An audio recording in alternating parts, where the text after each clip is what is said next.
So I'm going to teach you how to balance an equation using a matrix. So we're going to give the coefficient of each of these four compounds in the balanced equation the values of x1, x2, x3, and x4. And so when you set up your matrix, you're going to have a 3 by 4 matrix, which is all going to equal 0, which is this final column over here. And each row is going to represent one of the elements of the balanced equation, a carbon, hydrogen, and oxygen in this case.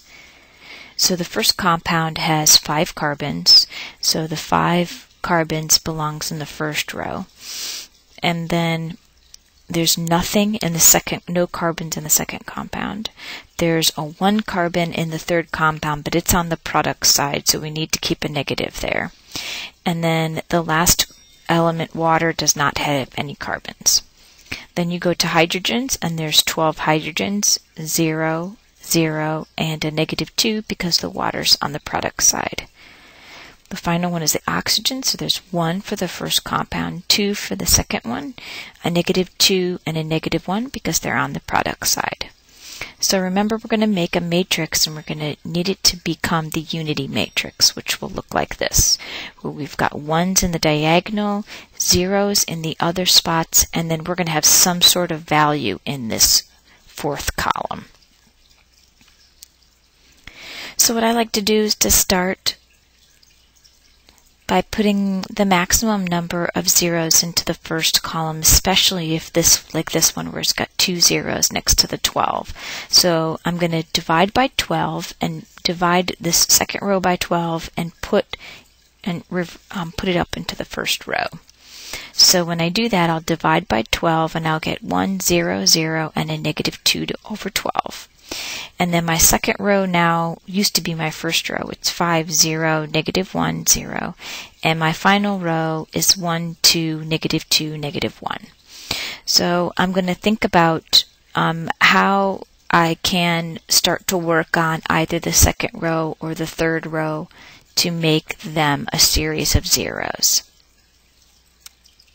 Okay, so we're starting to work on getting some zeros into this spot, a 0 in this spot, a 1 in this spot, a 0 here. So one of the things that we're going to do is multiply row number 1 times 5 and subtract row 2, and we're going to put the result into row 2. So when we do that, we keep our top row the same, so it'll be 5 times 1 is 5, minus 5 is 0. And 5 times 0 is 0, and it leaves a 0 there. And then we just work our way through this one, and then we need to remember that 5 times -2 will be a -10 over 12. And so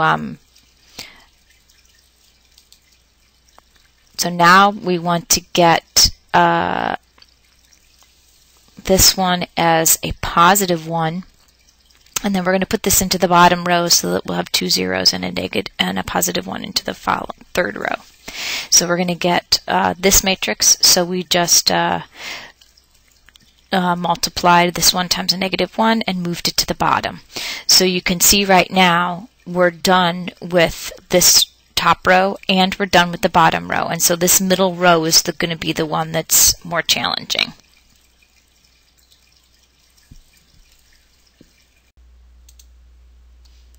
So now we have this matrix, and we've got row 1 and row 3 completed. And if you want to stop right now, you can, because we have this final one. We've got x4 will equal 1, x3 will equal 10 over 12, and x1 will equal 2 over 12. So you could stop right now and plug those values in, making sure you multiply everything through by 12. So you get 12 for x4, you'll get 10 for x3, and 2 for x1. And then you can figure out what the coefficient is for x2. But if you want to keep going, you can. And so what we're going to do is we're going to be multiplying row 1, or say row 1 minus row 2, and that will give us this matrix. And this matrix has a -2 at this position, so we know we're going to need to get a 1 there. So we're going to divide that one by a -2. So currently we have this matrix, and so we're going to, when we divided through by a -2, we now have a 1 here and a -1 here, and that is not going to work. So we need to make sure we can do something to manipulate that to get rid of that and turn that into a 0. And so the only way we can really do that is to take row 3 and add it to row 2, and this will eliminate this -1. We'll be able to get a 0 there. But that will also put this 10 over 12, add 10 over 12 to this whole set of mathematical manipulations we've done so far. So the mathematical manipulation in that row is going to be 10 over 12 plus this whole series of fractions. So I just worked through the fraction like this. I cleared my fractions. I made 12 be the common denominator, and then once you do that final manipulation, you get 15 over 12 as the number for the 4th column, row 2. So that finally gives us our identity matrix with the values 2 over 12, 15 over 12, and 10 over 12 in the 4th column. So once we're done with that, now that gives us the values x equals 4, x4 equals 1, x3 is 10 over 12, x2 is 15 over 12, and x1 is 2 over 12.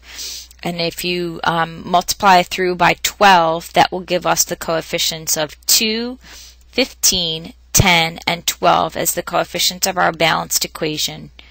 And like I said before, if you could stop when you were at 2, 10, and 12, and then just go back and figure out how many oxygens are on the product side, and then remembering that there's 2 oxygens in this one to figure out how many oxygens belong, and or what's the coefficient for the O2.